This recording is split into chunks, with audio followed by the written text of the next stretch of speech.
ತುಮಕೂರಿನಲ್ಲಿ ಮಾಧುಸ್ವಾಮಿ ಅವರ ಮನವೊಲಿಸುವ ಕಸರತ್ತು ನಡೀತಾ ಇದೆ. ಸೋಮಣ್ಣ ಹೋಗಿ ಮಾಧುಸ್ವಾಮಿ ಅವ್ರನ್ನ ಭೇಟಿ ಮಾಡಿ ಬಂದರು 2 ದಿನಗಳ ಹಿಂದೆ. ಆದರೆ ಮಾಧುಸ್ವಾಮಿ ಯಾವುದೇ ಕಾರಣಕ್ಕೂ ತಮ್ಮ ಯಾವುದೇ ವಿಚಾರವನ್ನು ಇನ್ನೂ ಕೂಡ ಬಿಟ್ಕೊಡ್ತಾ ಇಲ್ಲ.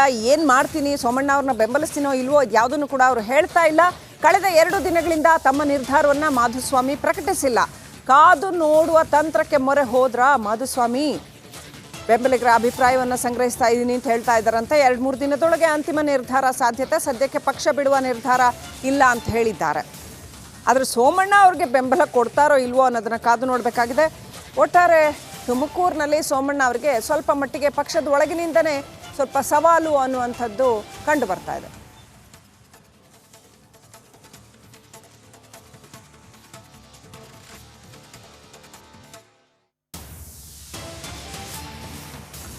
ಜಗದೀಶ್ ತುಮಕೂರಿನಿಂದ ನಮ್ಮ ಪ್ರತಿನಿಧಿ ಕನೆಕ್ಟ್ ಆಗಿದ್ದಾರೆ. ಜಗದೀಶ್, ಮಾಧುಸ್ವಾಮಿ ಏನು ಮಾಡ್ತಾರೆ ಈಗ ಅನ್ನುವಂಥದ್ದು ಒಂದು ವೇಳೆ ನಂಗೆ ಗೊತ್ತಿಲ್ಲ, ನೀವೇ ಹೇಳಬೇಕು. ಒಂದು ವೇಳೆ ಮಾಧುಸ್ವಾಮಿ ಅವರು ಸೋಮಣ್ಣ ಅವ್ರಿಗೆ ಸಪೋರ್ಟ್ ಮಾಡಿದ್ರೆ ಸೋಮಣ್ಣ ಅವರಿಗೆ ಅದು ಬಹಳ ದೊಡ್ಡ ಬಲ ಆಗುತ್ತಾ ಅಥವಾ ಇಲ್ವಾ? ಒಂದು ವೇಳೆ ಸಪೋರ್ಟ್ ಮಾಡದೇ ಇದ್ರೆ ಅದೇನಾದರೂ ದೊಡ್ಡ ಒಳೇಟಾಗುತ್ತಾ ಅಥವಾ ಇಲ್ವಾ?